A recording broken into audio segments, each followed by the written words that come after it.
Welcome to the Autosportradio.com 2020 show. We are coming today from the residence, the palatial palace of my IT genius, Mr. Ted Howlett. I thank him for allowing us to invade his house and keep Cinderella awake. She's usually at nap time, but she's awake today.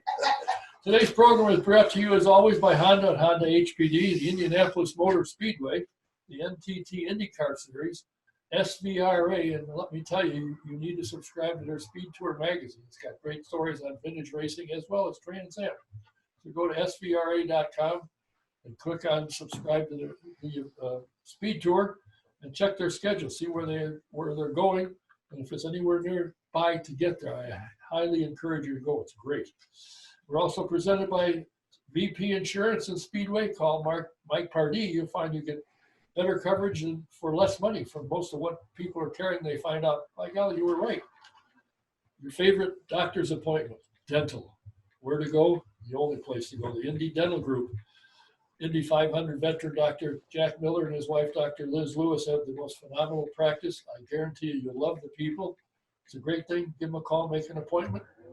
And also by A+ Affordable Computer Doctor. Steve Freeze is the computer doctor, and if you have a problem, he can make a doctor call to your house. So give him a call. And I ran into something new I hadn't been to. It's called the Indy 500 store down in Franklin. And this guy has everything. I'm telling you, he has everything. So when it's getting near Christmas time, you want to buy a present for one of your friends, he's got to go to indy500store.com. Check it out. It's phenomenal. My guest today is a gentleman that I have been watching and listening to and seeing for as long as I've been in Indianapolis, which is close to 31 or 32 years.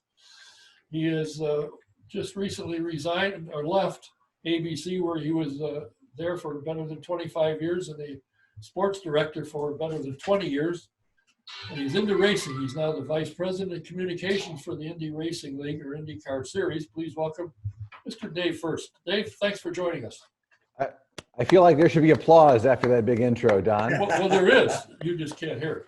Oh, I can't hear it. Okay. People in the street are waving and cheering. It's all virtual, brother. It's right. Part of 2020. It's all good, man. How did you get into broadcasting? And where'd you go to school? Where'd you graduate from college? So I went to Indiana University. You may have heard of it. It's just about an hour south of here. Yeah, I've heard of it. I'm not so sure. I was thinking about this the other day. I'm not so sure I went there because of the great education or because I really liked IU basketball and Bob Knight growing up. So although I did take in several basketball games, I was an intern for B97 radio down there for a guy by the name of Joe Smith, who does the pregame and halftime shows on the radio, and was a great mentor to me growing up down there at IU. And I knew really right when I started to go to college that I wanted to do broadcasting. Television was my main aim, and was able to kind of filter all my classes and all my internships towards that. And very lucky that when I got out of college in 1992, I had a job as a news reporter down in Louisville, Kentucky for WLKY TV. But the news director there even knew Dave wants to do sports. That's fine. Be a news reporter for a while. If you get a sports job, fantastic. So I was there about 3 months or so when a sports opportunity came up in Raleigh, North Carolina, and moved down there for a couple of years. Covered ACC college basketball, a lot of NASCAR as well. And after that was 3 years at a station, WOWK TV, in Huntington, Charleston, West Virginia. I was the main sports director there, so was kind of able to figure out who I was on the air and what I wanted to do as far as the personality and how I wanted to tell stories. And then the whole while, I had met Ed Sorensen when I was at IU, and Ed and I would always talk at least once every couple of weeks, just chit-chat about whatever's going on. And finally he called me. He says, "Hey, man, I got an opening right now. Would you be interested in coming back to Indiana? Would you love to work in Indiana?" I said, he didn't even finish the sentence. I said, absolutely. And so I hopped on that opportunity in 1997. Ed got out of the business in 2001. And I was promoted to sports director after that. So you hear about people saying how time flies, but it does, Don. I mean, 23 years at Channel 6, the majority of that, the lion's share of that, spent as a sports director, and loved every minute of it, and loved covering the Indianapolis 500. My first Indy 500 was when I was 9 years old. Rick Mears won his first 500 that year, first of four. And I was instantly the bug had bit, right? I was all about IndyCar racing. Barely missed an Indy 500 since '79, and so to have an opportunity to work at Channel 6, certainly with the legacy of the late great Tom Carnegie, that was what I believed was a once in a lifetime opportunity. And of course, ABC back then had the Indy 500, so we had the 500 each and every year, and it was just a fantastic time for me, and one that I will always relish looking back at my television career. Well, I was hooked on watching you in particular. I mean, all sports guys in all of our local. For those of you who don't know, Dave, if you're watching outside, Dave has been on ABC affiliate here in Indianapolis for the 23 or 24 years. And I always enjoyed your enthusiasm for all the sports, but I started realizing when you work Monday through Friday, 11 o'clock at night, you come on and do your sportscast. And then on the weekends, you travel with the IMS radio network. I said, good grief, this guy's got to be silly. He does it 5 days a week. Now he does it on the weekends again. How much did this drive your heart to be a part of the broadcast team that's heard around the world and working with, and I hate to bring his name up because people will shudder, Mark James and his rowdy gang? That's right.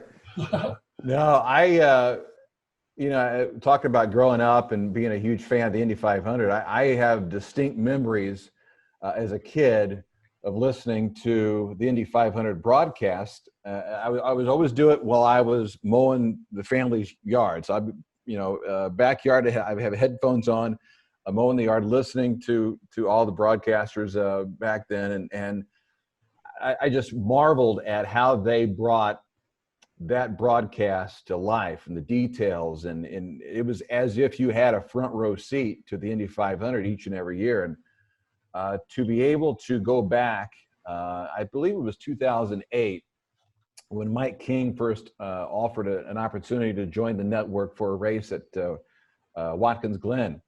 And I thought, oh, this is something else. This is I mean, I love television and I love working at Channel 6, but to add to that an opportunity to join the Pennzoil IndyCar radio network, the IMS radio network, was just something else. So that just only added fuel to the fire, really, Don, about my passion for the 500 and IndyCar racing in general. I wouldn't give back that was a wonderful time. And when I decided to take on this opportunity to be the VP of Communications, I thought, man, I'm going to not only do I have to give up the TV side, but I got to give up the radio side, which has become a huge passion. So, but those guys are amazing. Mark James has done an incredible job since he took over as the lead anchor a couple of years ago. And most importantly, he's become a dear friend over the years as well. And so that's something that I continue to cherish. I may be out of the Pennzoil IndyCar radio network, but I still got Mark James and Jake Query, Nick Yeoman, Davey Hamilton. All those guys are great friends of mine. Yeah, well, I used to spot with Mark in the early days of his IMS, starting with the IRL, actually. Yeah. And we'd go, and he has one eye and I had two. So between the two of us, we had three eyes. He watched the lead with his one, and I watched what's going on behind him with wow. Wow. So did you, so back in those days, did you ever go to Milwaukee with him? Oh, yeah. Well, you remember that rickety old yes, I do. Ladder that you guys would have to climb up outside of turn 3 to call the action there at the Milwaukee Mile, right? Well, yes, I did it once and said, that's enough of that. So I stood by the wall and just watching if anything happened. I yank on a string. Well, here's what's happening behind you. You're watching the lead. Here's what's going on in the pack. That's right. Always That's had a right. great time. And what a gang that was at that time. Geez, with Dave Wilson. Oh, boy. Absolutely. Yeah, Um, think of all the guys that have worked for the radio network over the years. I mean, and there's a plaque, I believe, at the Speedway Museum that kind of honors all the great voices that have been on the IndyCar radio network, and to be associated with that group is something that I'll always cherish. well, did they have to, to come after you with a stick to get you to leave somewhere you'd been a sports director for 23 years? Were you looking for this opportunity, or did they come to you? No, I don't know that I was really looking for a different opportunity. I mean, I love the folks at Channel 6, and was certainly ready to continue being the sports director there. But I got a phone call from the folks up in Detroit and say, hey, would you be interested in talking about a role in the IndyCar communications department? I'm like, well, sure, yeah, we'll talk about that. Yeah, I'll talk about anything. And then one thing led to another, and we shared some ideas, and I got to meet the great team that is already in place, and an opportunity to join this group became something that I thought, you know what, if I'm going to make a change, maybe this is the time. Certainly with the Penske acquisition, and you look back just the last couple of weeks about all the great news that has come out of the IndyCar series and the Indianapolis Motor Speedway. There is definitely momentum. There's definitely buzz when it comes to this sport right now, and what an opportunity to hop on board that and to ride this and see how far we can go. And it's been a fun ride so far. And again, I can't thank the team that's already been here. Can't thank them enough for the way they've helped me in the first couple of weeks of this role. But it has been fun, and it has only fueled this passion that I have for the IndyCar series. If I may ask, since you won't be on the broadcast team anymore, what do you do on race weekends? Do you stay home or do you go? No, stay home. God, come on. No, in fact, the days are a little longer now with the new role, but we're there at the crack of dawn, and already, getting ready to get the day going. Working with Jay Fry, of course, the IndyCar president, who does a fantastic job. And the last couple of races, I've been able to sit in race control and watch how they operate things, and that's a marvel in its own right. So it's the days are a little longer, but again, that's what this is all about. And if it comes down to hard work, I have no problem with that. So, and that's what it takes here in this job, for sure. What do you do when you get to an event? What is your duty once you get there? Well, I mean, we're already working on notes and press notes, and dealing with the media and making sure that everyone that's in attendance and working and following the series and following that particular race, make sure they're taken care of. Last Saturday, we had the OEM announcement that both Chevrolet and Honda had extended their agreements with the series. So that was a major news conference and a major announcement for the NTT IndyCar series. So it just comes, it's week to week. There could be more announcements coming, so you got to help out with that, or moderate the news conferences as they did during the OEM Chevy Honda news conference. And then we get down to race time when it comes to monitoring the race and the various storylines that happen. One of the things, Don, about I knew going into it, but it's different when you cover a football team. I know you got a Colts shirt on. When you cover the Colts, you're really only covering maybe one or two storylines in a game. When you cover racing, when you cover the Indianapolis 500, there are literally 33 storylines happening all at the exact same time. So you really have to monitor each and every one of them, and just to see how these storylines play out. And obviously, we saw Takuma Sato win his second Indianapolis 500 a month or so ago, which is a huge story in its own right. But anyway, so covering all the storylines, making sure we know about all the storylines, communicating those ideas to the media that either are present or maybe the folks at NBC as well. And then afterwards, we're collecting quotes, getting out post-race reports, and getting out video. It's called a video news release, so that TV stations around the country and really around the world can pick up the highlights and show them on their nightly newscasts. So it's a busy time. It's not like just showing up, having some drinks and some snacks and watching a race, and then going back home. Those days are over. We're not doing that for sure. Do you get to get home in time to sit back with your feet up on the ottoman and a soda in your hand and watch the news at 10 o'clock or 11 o'clock at night? I don't know if it's two things. I don't know if it's because I'm getting old or because my work day has changed, but I rarely stay up for 11 o'clock news anymore. We're here at the offices bright and early, usually around 8 or 8:30 in the morning. And so I've learned to value my sleep. So if I'm up past 10:30, something maybe really good's going on, but it's changed a little bit. And when you get to the office at 8 or 8:30 and Roger's in town, he's already there. That's chances are he's already been there for a couple hours and he's wondering why you're late. Yeah, that's right.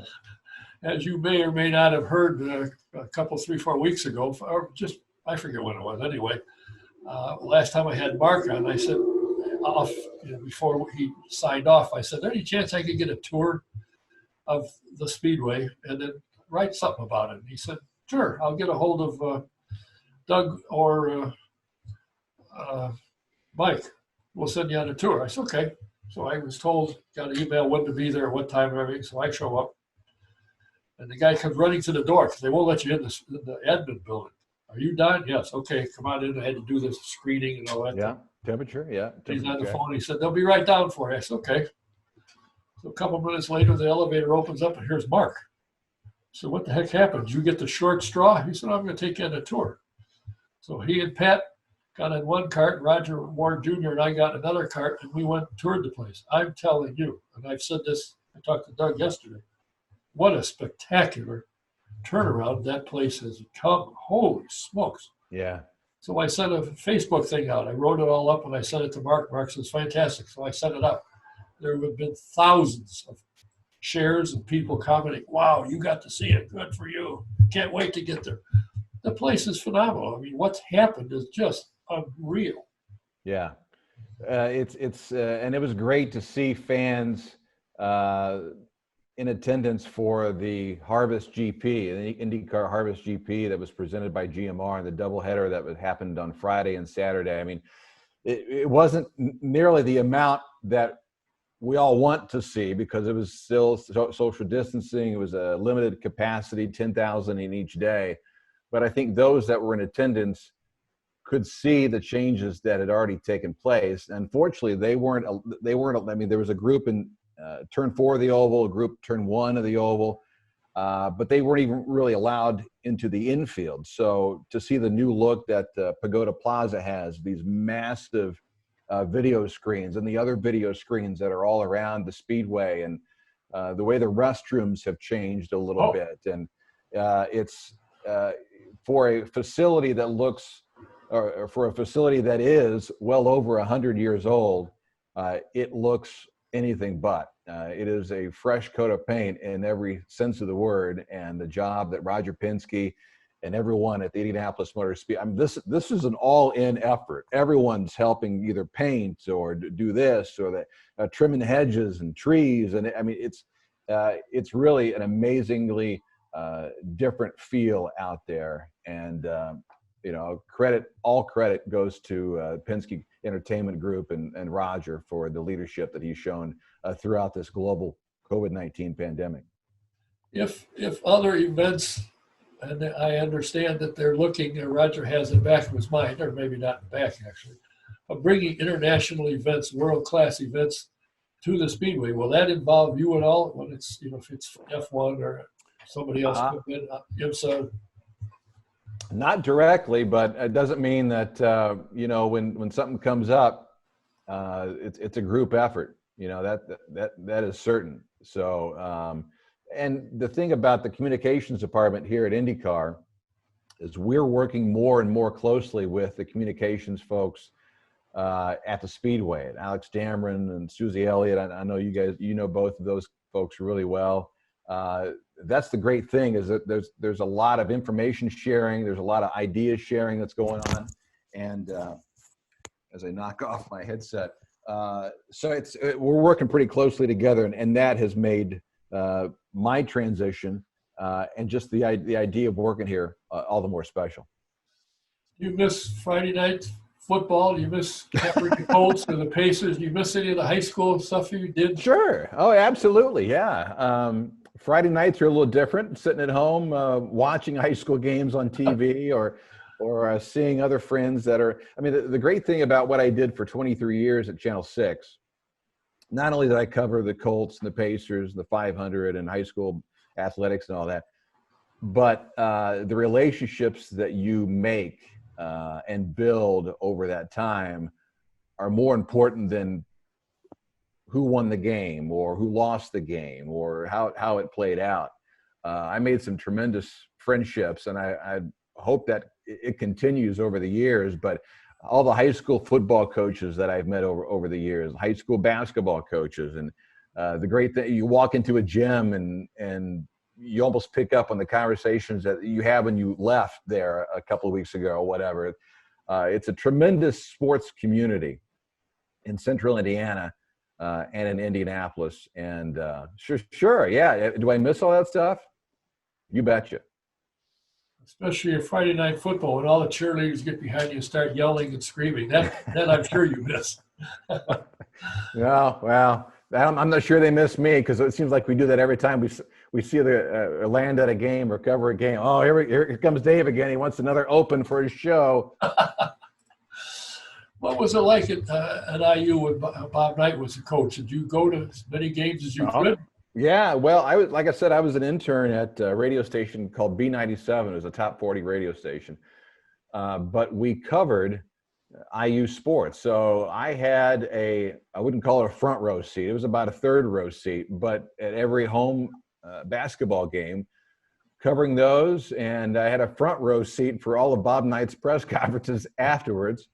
And that sort of thing you look back at, and it's what a unique experience. I mean, the personality that Bob had and still has to this day, obviously, is so unique. And in fact, my last day at Channel 6, I put together kind of a montage of some of the stuff I did. And I included a lot of Knight moments when he went off on previous sports directors at Channel 6 or other reporters or whatever.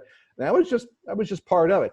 And so earlier this year, you may remember when Knight finally came back to Assembly Hall after, I believe, almost 20 years, where he did not show up and did not seemingly care about the IU basketball program. So to be able to cover that return, looking back on it now after I moved out of that position at Channel 6, I mean, that's pretty cool how that all kind of developed too.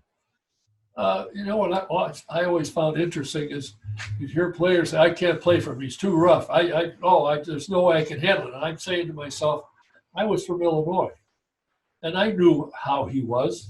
It was not a secret. So if you went there and didn't know that, hello.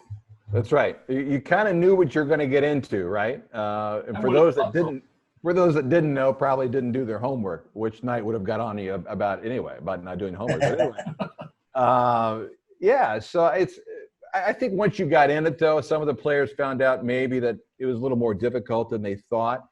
But that's part of the program. And, you know, say what you want to about Knight and some of the antics and et cetera. But I think what he ultimately wanted to do was prepare his players to become men and businessmen and you know, realize there's life after basketball and prepare them for that. And I think for the most part, that's exactly what he did. If you look back at some of the players that he had over the years, how successful they are, and they will tell you, if it wasn't for Bob Knight pushing me, I wouldn't be here. I mean, the guys so many of them are so hugely successful. It's amazing.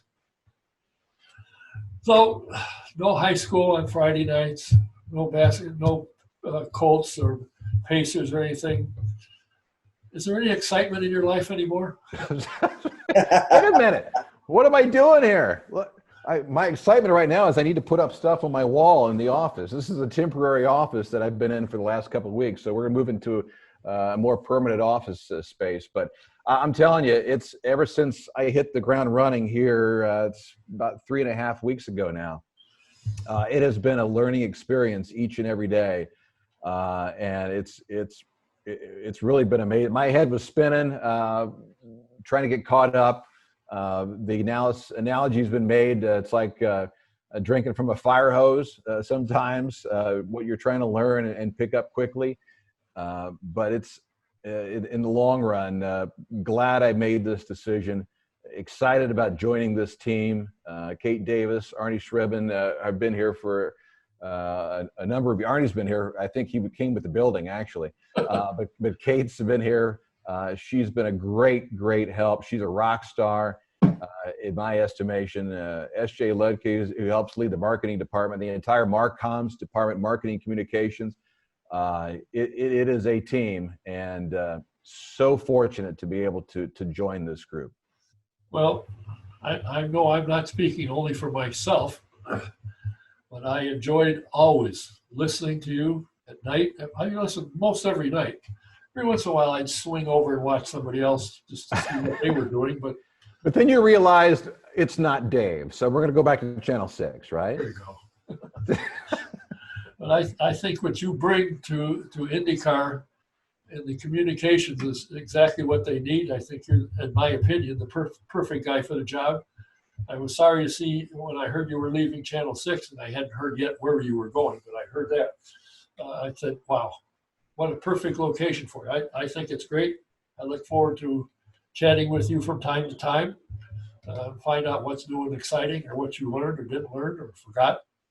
But I appreciate your time. I know you've got meetings and all kinds of things going on, but right now it's a motorcycle race, which probably doesn't trip your trigger all that much. You're not that busy at that event. Well, I must say, the guys that are on bikes around the Speedway and MotoGP, when they were here for the number of years they were here, those guys are, that's a whole nother level, man. You're not kidding. Yeah, that's a whole nother level. I get tingly watching them. I swear, when they lay the bike down, it's almost horizontal to the ground, and it doesn't slide. I don't understand it, but they do it, and they're good at it. It's kind of fun to watch from a distance. Absolutely. Very entertaining. All right. Well, I thank you for your time. We look forward to hearing more from you and about you. And don't get too nervous, but one of these days down the road before the start of next season, I'll knock on your door once again. Sounds good. Always great to hear from you, Don, and thanks for having me. Really appreciate it. My pleasure. Always great talking to you, and be looking forward to what you'll be doing next. Thanks, buddy. My guest has been the new Vice President of Communications for the IndyCar Series, Mr. Dave Furst. We have some more guests lined up, so in the next few days there'll be more coming up, so stay tuned. Thanks, everybody, for watching. Thanks for listening. Until next time, Don Kay saying, see ya.